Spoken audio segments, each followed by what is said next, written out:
Well, good morning and welcome back to the Broadcast Retirement Network. I'm Jeff Snyder, and this is BRN AM for Thursday, July 23rd, 2020.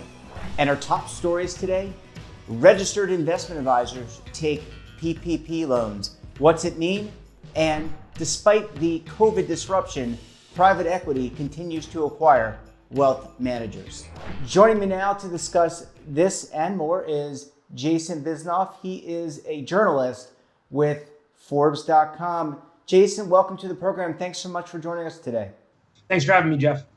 Well, it's great to talk with you. And you cover the wealth management arena, which obviously a very important topic for so many Americans because they're seeking out the help of financial advisors, wealth managers, certified financial planners to guide them. One of the stories you recently wrote about was about the Paycheck protection program and the fact that more than several wealth managers actually took part in that program. What can you tell us about it? I want to get your perspective on this. Yeah, so basically the way we looked at it was we have a partnership with RIA Channel, and they put out the 100 largest RIAs by AUM. And we looked at those 100 as just a baseline out of curiosity. We found around 30. The number danced between low 30s, upper 20s once we had checked against the ADVs. But that number had taken PPP loans, and they were all billion-dollar firms. And then out of the top 10, I believe 4 took PPP loans. Wow. So these are firms. These are not smaller advisory firms. These are, according to RIA Channel, in the top 100. These are big organizations. They have tremendous assets under advisement or under management, I should say. So they're actually providing some level of guidance and advice to these to folks of all types. Reaction that you received from either people that you interviewed in the story or just in general from posting the story? Well, the people I interviewed, just to give maybe a little preview, is that there was a big trend of returning the money.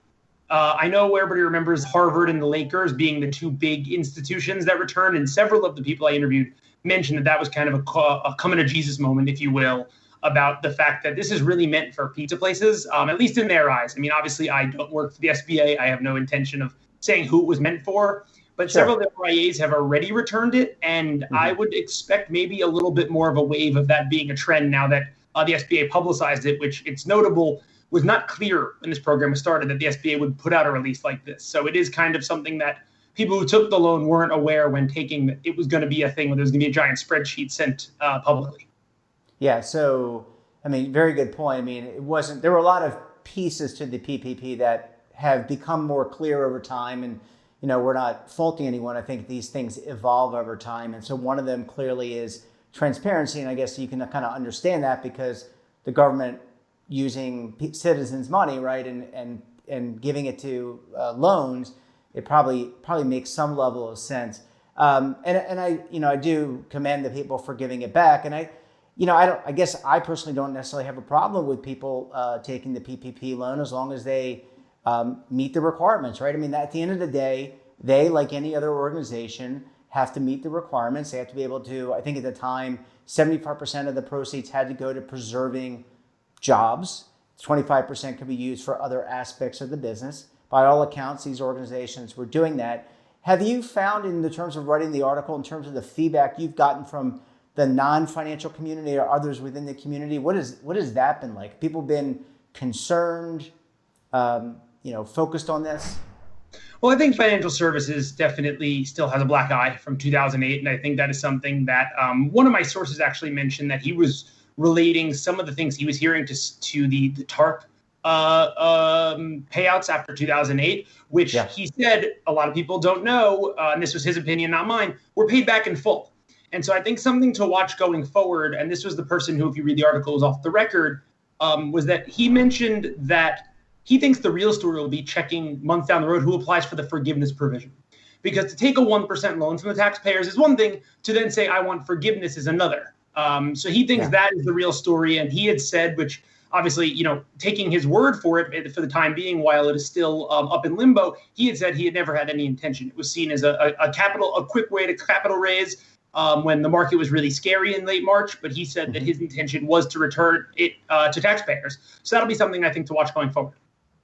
And Does this information, based on your understanding and due diligence that you did, if a firm takes money from the PPP, does this get written into what's called their Form ADV? That is for the audience's benefit, that is a filing every year that a registered investment advisor has to file with the SEC. Is it and you tell, whether or not you've been written up for certain mistakes, what your assets under advisement are, who's part of your advisory channel, et cetera, and all these other details. Jason, sorry, long-winded question. Are these the types of things that would find their way onto that Form ADV? Yes, and that was how we initially started doing our digging. And to be honest, that was kind of this very inexact science because of when people fill out their Form ADV during the year and what kind of leeway they had, because eventually it has to appear on there. But I don't think the SBA had the bandwidth, or the SEC for that matter, to check. If you looked at the Excel spreadsheets, check every financial services firm to say that they got it in immediately. So the SBA release was kind of made our jobs a lot easier. But the ADVs where we originally started to do the digging, and it should appear on, I would assume, all ADVs. I don't run an RIA firm. If they're filled out a Form ADV, I would assume by the end of the year they would all have it, or they'd probably be in violation of some regulation around the ADV, including things that could affect their business. Which, if you're taking PPP loan, you are saying your business has been affected. Yeah, I mean, that's a good point. And I guess if you're the lay person, the average American, real American, just sitting there, looking to hire a financial advisor or a consultant or someone to help guide you, which makes a lot of sense, I think, for a lot of people. I think it's just another area of due diligence that presumably you should do as a individual. You're looking to hire someone, make sure you understand, I guess, not only what their capabilities are, but what their financial wherewithal is, to make sure that they are properly capitalized, that they're going to be around, that they have no challenges, right? I mean, that just seems to make a lot of sense to me. Well, and that was one of the things that in the story, there are several people who are quite passionate critics of the people who took the loans. And one thing they had mentioned is that in the voice of Dan Wiener, who I spoke with, he said that for him, he's an advisor, and he said, I advise to be ready for a rainy day to my clients. So what does it say if I'm not ready for a rainy day? That, along with another advisor I spoke with, who said that he debated taking a loan, but then the attestation that you have to do on the loan to say that your business is deeply imperiled, I don't know the exact wording, but it gets to around that tone. He said it just would have been lying for him if he would have said. He was not sitting there wondering if he had to close up shop. And so he was questioning whether all those RIA firms took that attestation as seriously as he did. Their words, not mine, but they were pretty bold with their criticism. Yeah, and I think there's probably going to be people on all sides of that, and I can certainly understand their perspective as well. And I think they have a point. If you're out there advocating people to have at least $400 in emergency savings as an organization, you would think that they would have something squared away. And we go back to the origination of the PPP, and really it was for small businesses in peril, that were significantly challenged by this. It wasn't meant as a way, as far as I understand in reading all the literature, that it was meant to capitalize a company or be a quick access to money. So, I think we'll leave this up to the viewers and clients of these firms to decide upon. I'm not going to cast stones. I know you're not casting stones. We're not here to pass judgment, but really interesting story nonetheless as we begin to dig deeper into these government assistance programs. Well, Jason, I want to hold you over. We come back, we're going to talk to Jason about another story he wrote about private equity firms buying up more wealth management firms. You're going to want to stay tuned right here on BRN AM.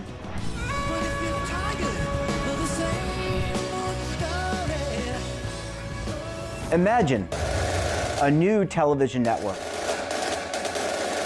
that will make you richer, healthier, and in control of your financial future.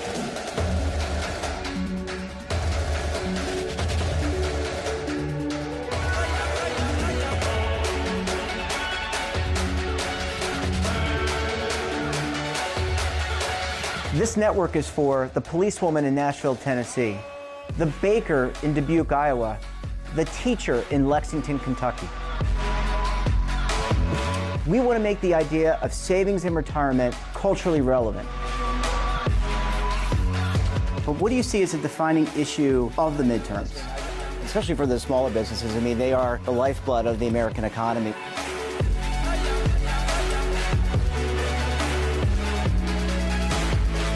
Featuring exclusive interviews, current affairs, and docuseries. 33 years old, you retired early. The philosophy is money only matters if it helps you live a life that you love. But you got to start thinking about retirement as soon as you get in.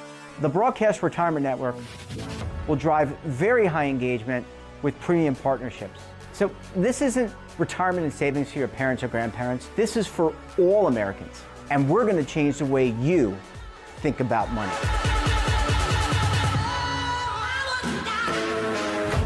Welcome to the next frontier of retirement and savings. This is BRN, the Broadcast Retirement Network. The windows on our homes, they protect us and the ones we love, but they do much more. At Renewal by Andersen, making your home more comfortable is at the center of every window we make. It's why we custom build our windows in America and install them in as little as 1 day.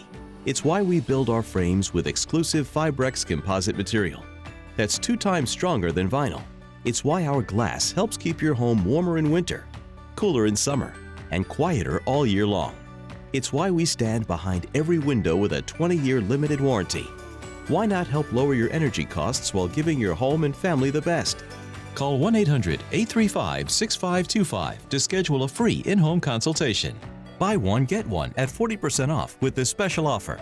Plus, get special financing with no money down, no monthly payments, and no interest for 1 full year.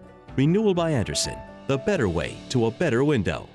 Call 1-800-835-6525 now.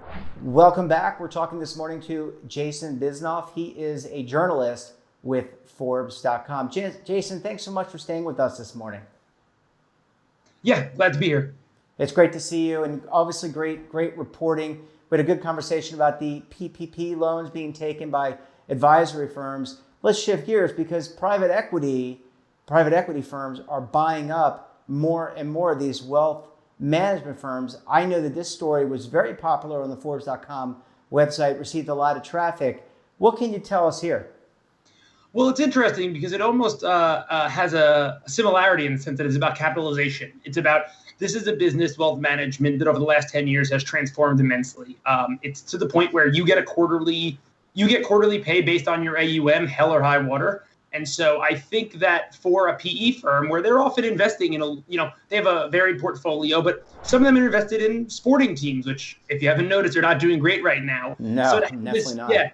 To know that on April 1st, on January 1st, and all 4 quarters, you're going to have that income is a really strong investment for the bedrock of a private equity portfolio. And that was the kind of thing that a lot of the PE people I spoke to said they don't see an end in sight to this. And that COVID, if anything, only made that stability more desirable. So it actually is one of the few things, if you go on Forbes or a lot of other sites, it's what is changing because of COVID. This was one of the few stories where it's what is staying the same because of COVID.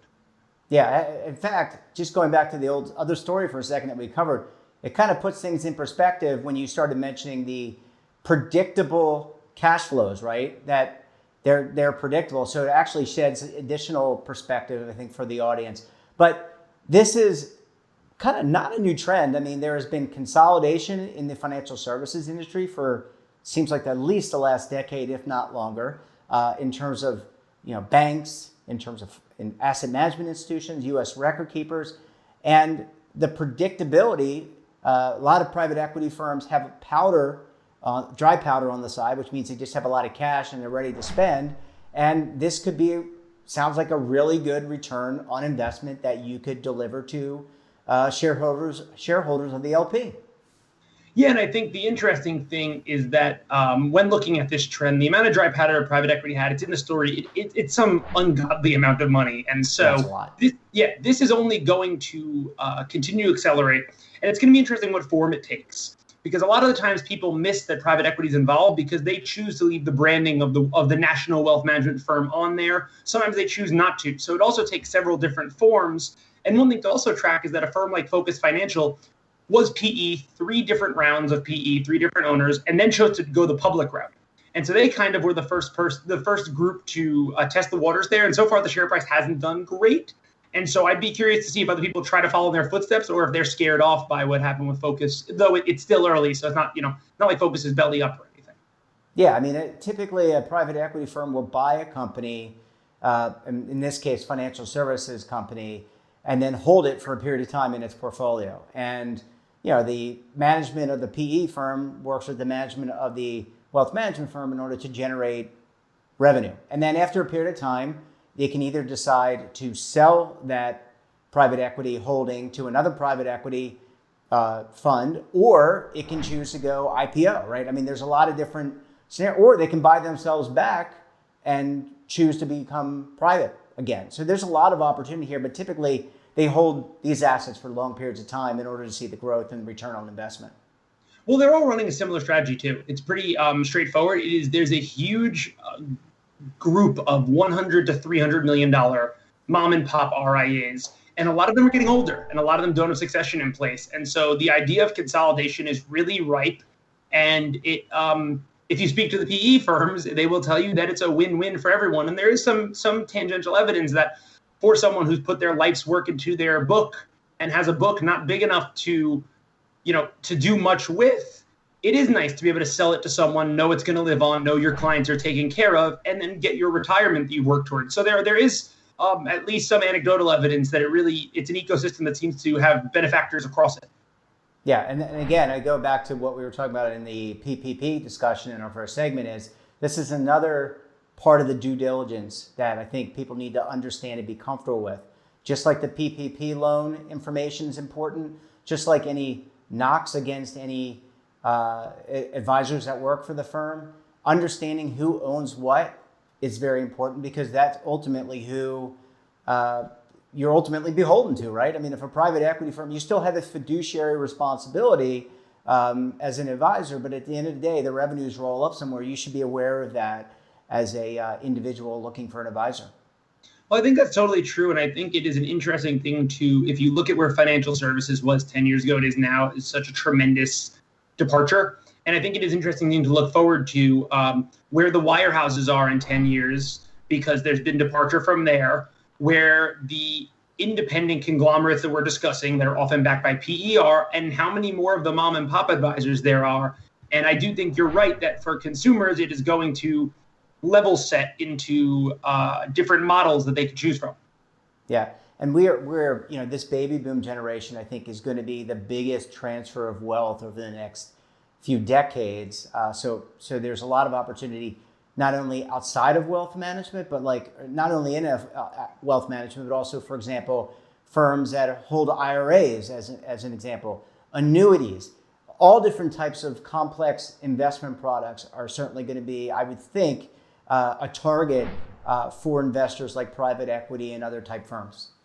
Yeah, not to toot my own horn, but people like me are the $1 trillion, and what we want from a financial advisor is really the $1 trillion question for these guys and girls. And the thing that I've heard 1 billion times as an anecdote in an interview is daddy's golf buddy is no longer the financial advisor. And no longer the desired financial advisor. And so it'll be interesting to see. There's a lot of discussion in this country right now about diversity. That's going to be something that's going to play in, where people are going to want a diverse financial advisor. And so there's a lot of questions about when you're vetting financial advisor, what kind of factors there are 10 years from now.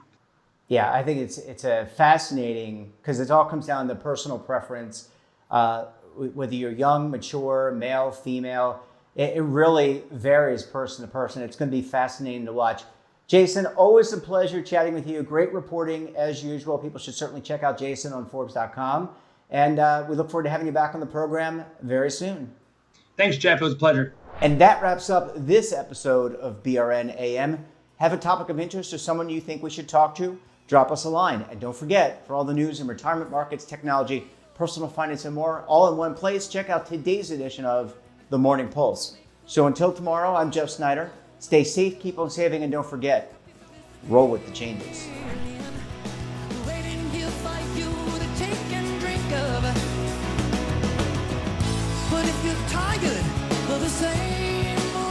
Attention. The Centers for Medicare and Medicaid Services has officially authorized new benefits that Medicare Advantage plans may include. To get the benefits you deserve, you can call the Medicare Coverage Helpline. Hi, I'm Joe Namath. If you're on Medicare, this is important information. I called the Medicare Coverage Helpline and they instantly looked up my coverage. In this one simple call, they offered to enroll me in a plan that includes rides to medical appointments, private home aids, doctors and nurses' visits by telephone, and even home-delivered meals. The plan also includes dental, vision, hearing, and prescription drug coverage, all at no additional cost. Don't delay. Call to see if the new benefits are available in your area. Call the number on your screen now. It's free. Call 1-800-757-1451. That's 1-800-757-1451.